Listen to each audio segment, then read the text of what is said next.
Hi, my name is Mike Else. I make music under the name Professor Kliq on the computer. And most recently, I did a game soundtrack for a game called SpiderHeck.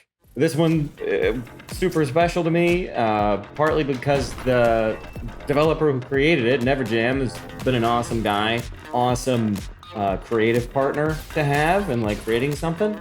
But also because when he emailed me directly one day out of the blue, sent me a video of it, like when it was in development, and I knew immediately, like, this is gonna be awesome.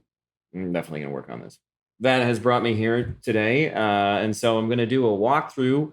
This track is titled Precision, I guess.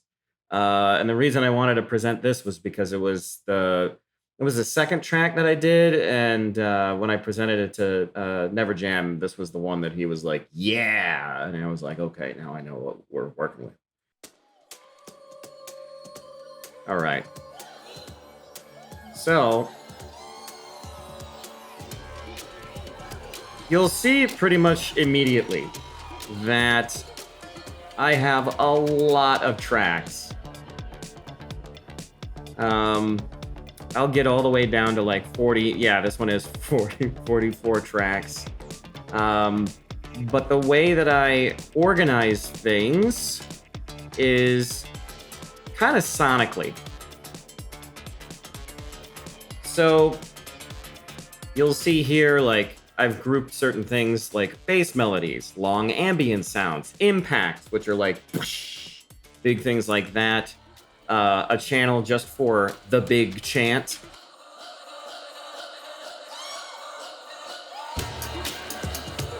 Yeah.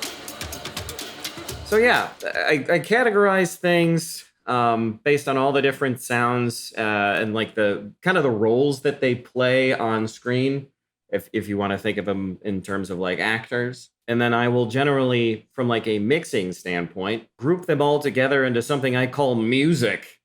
Just to say music versus drums. Put another way, there is this. And then there's this. Very different things.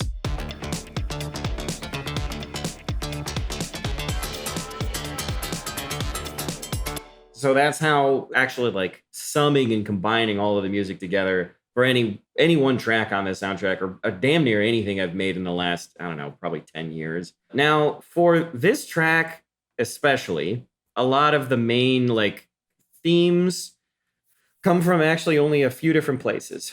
One, there's like a kind of a small like jiggity jazzity kind of a riff guy McBusiness here.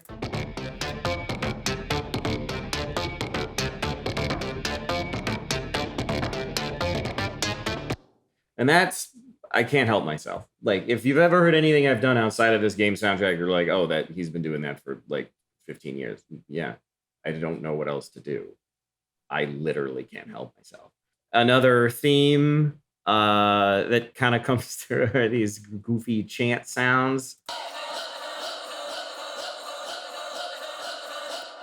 Those are like a handful of like little royalty-free like sample libraries and things that get thrown out like on the Ableton website and stuff from time to time. What's important to note here, we decided that we wanted to have the spiders of the game have like a voice in the background, like egging on the spiders that are fighting. And so in some of the tracks, this happens where you'll have these like kind of shouting sounds, and they're of like, you know, field recordings of tribes and stuff, or whatever it might be. But then I just pitch up the voice a little bit, and then now it sounds like these little creepy creatures, and I put them way off in the background. And then kind of the last like major theme is what I've been referring to in this track as big percussion. Which doesn't mean drums. So drums meaning this. That is drums to me, or like a main beat, as it's called. Whereas big percussion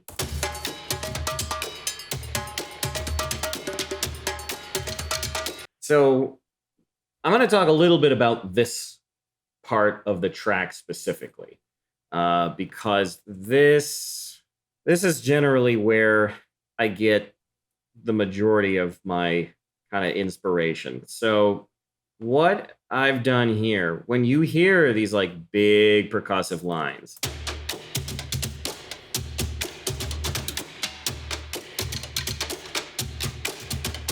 it's because I've programmed them or played them, but this one's for sure programmed, as you can see.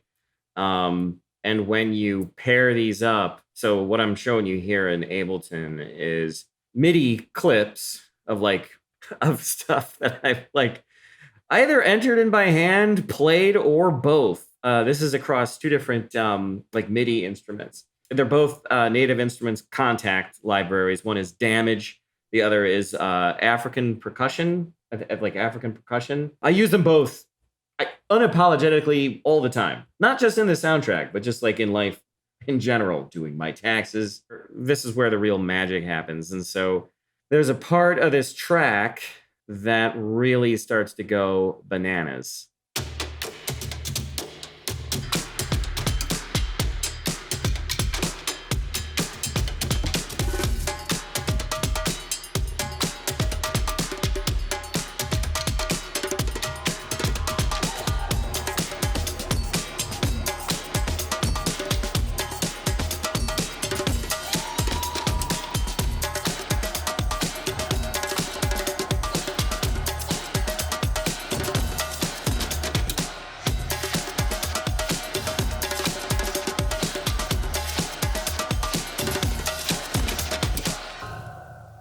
So just to show you exactly what that sounds like when it's totally on its own.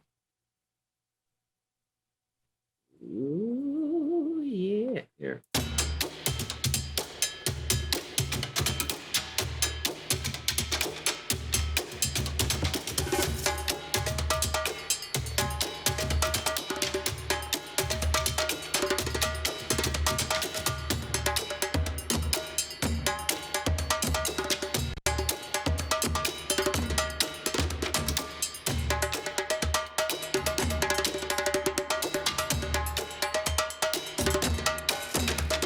So yeah, that stuff takes such a long time. If you're looking at that and you're thinking, wow, that probably takes a really long time.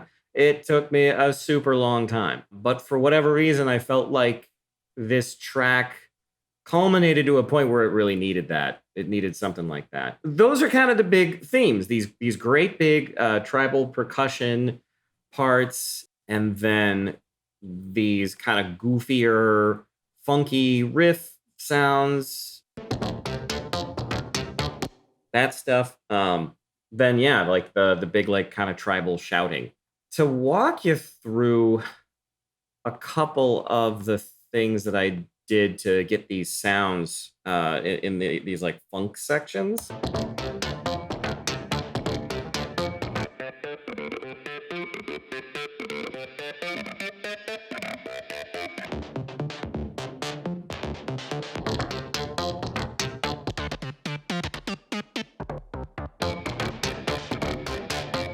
So I always layer the hell out of everything that I'm making. Pretty much every like line, whether it's a bass line or a melody, whatever it might be, will come backed up with all different kinds of sounds. So in this case, it's 4, but there's a lot of automation and extra effects and layering and stuff that I do in pretty much all of this. So for instance, just this sound.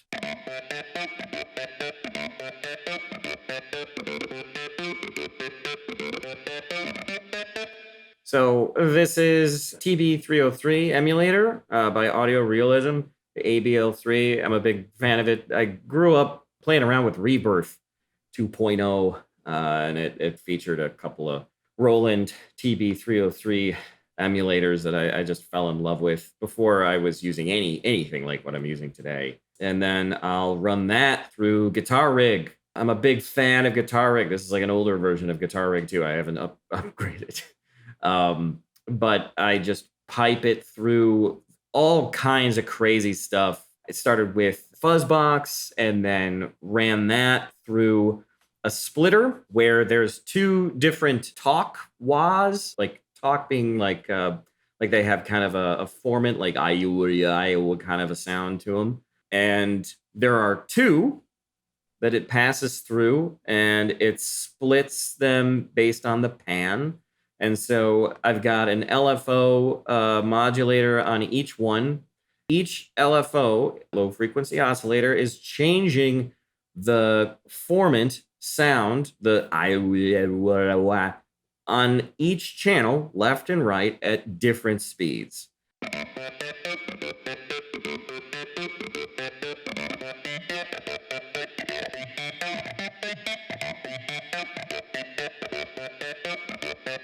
Like almost can't tell the difference. But then they're ultimately summed again into mono. But you just keep going. So I run this split of talk wahs, then into an orange amp emulator, and then split that, the output of that again. What the hell was I doing? Split the output of that again into a couple of reverbs, plate reverbs that are a little bit different for each channel, and then blast all of that through into a big nasty tube compressor. And this is just guitar rig, so I'll turn guitar rig off and then on.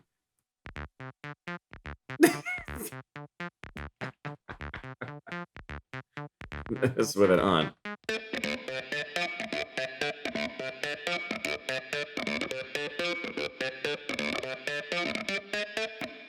So that's the level of detail I'll go into for any one sound, and then from there I'll EQ it slightly to like fix it and stuff. This utility here has some automation that it'll like narrow the panning and make it so that it's totally mono image, and then spreads it back out over the course of this section to have it be full stereo image again, and then this happens 2 more times. And then use an auto filter to kind of bring it in and out of things. So like when I was showing you before and I was like, that doesn't sound good, it's because this was why. But even though that's kind of how that sounds, just that one sound is in the broader scheme of this broader melody.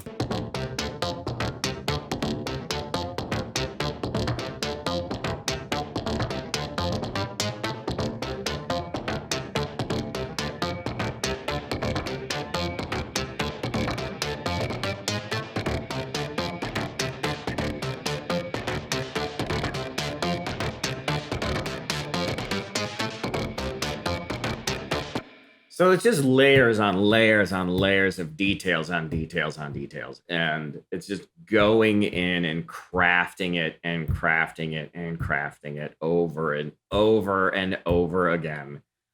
Because it's fun. Not because you have to, but because you want to. I just keep doing the same thing over and over again. I find a sound that I really like. I figure out to what degree any given line needs some extra layer of a sound. And then ultimately what I did here for this one melody ended up creating a quintet of made up instruments that didn't exist before, but now they do. And they're going to play this one synth line together in this video game soundtrack. So that theme of everything I just showed you, with the layering of the lines and putting a lot of focus on sound design and really taking ownership of how any one sound will evolve over time through any given section. That's a big underlying factor for every track in the game, or almost any sound in the game, for any of the tracks that I created. And then one last thing to touch on real quick before I let you go. I always have, in all of the tracks that I did for the game, a section called Long Ambient. And it's because Neverjam and I, when we were working on the soundtrack and I would send him ideas, he would always say, this is paraphrasing, but he would always be like, oh, I like how it's like spooky back there. What do you mean? Oh, there's like the spooky sounds. It's like, oh, it's like futuristic and like, oh, it's spooky, like dystopian. Dystopian that was it. He said dystopian. I was like, sure. And so I really went all in on dystopian, like kind of spooky, spacey, haunting backgrounds that were like kind of always kind of there, like kind of always kind of there the whole time. So as you can see through how many tracks is this? Like, got 6 different tracks. You can see these sounds.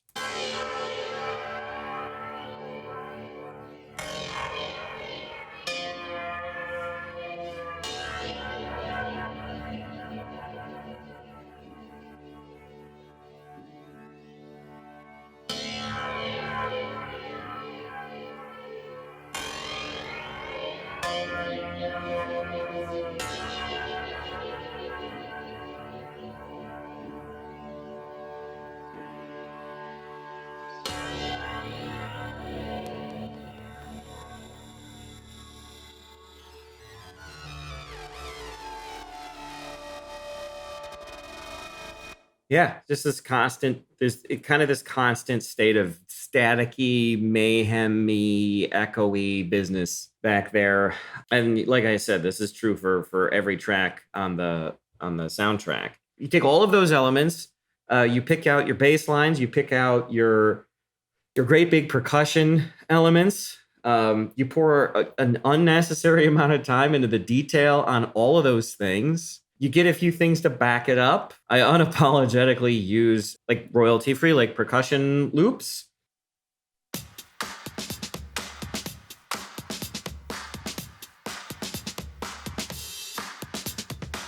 So that's like several right there. I actually will make my own some of the time. I made this one using Teenage Engineering OP1. It's one of my favorite instruments of all time.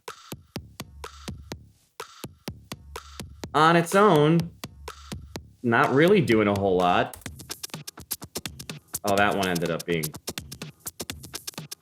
Yeah, like I programmed this on a tiny little groove boxy thing. But then recorded it and brought it in. And when you layer this up against all the other stuff you can get,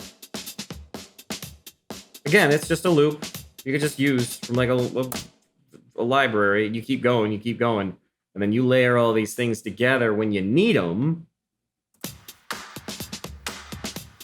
And you be honest about where that's going to fall in terms of the whole like beat, and you compare that, you like fix that up with the drums, as I like to call them, the main beat, right? And we talked about it. Not just that. There we go. This big bastard, right? And then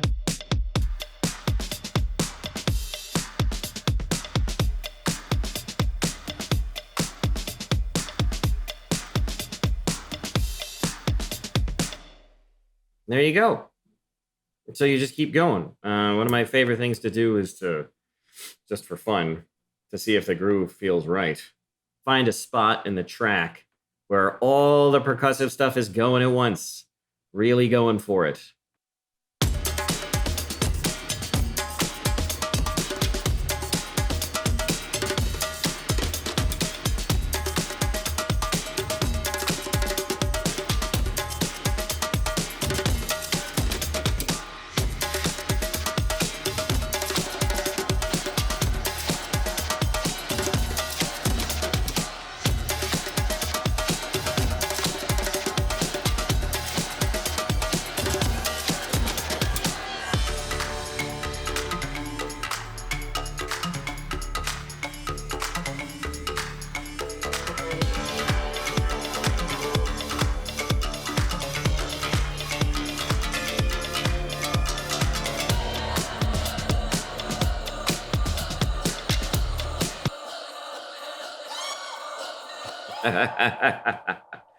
So yeah, I really didn't go into much detail. I'm looking at this thing now being like, man, this how do I talk about this in a reasonable amount of time? But I hope this kind of popped the hood and shows you how I do some of the stuff that I do. I'm Professor Kliq. This has been a quick walkthrough of Precision, I guess, track off of the SpiderHeck soundtrack.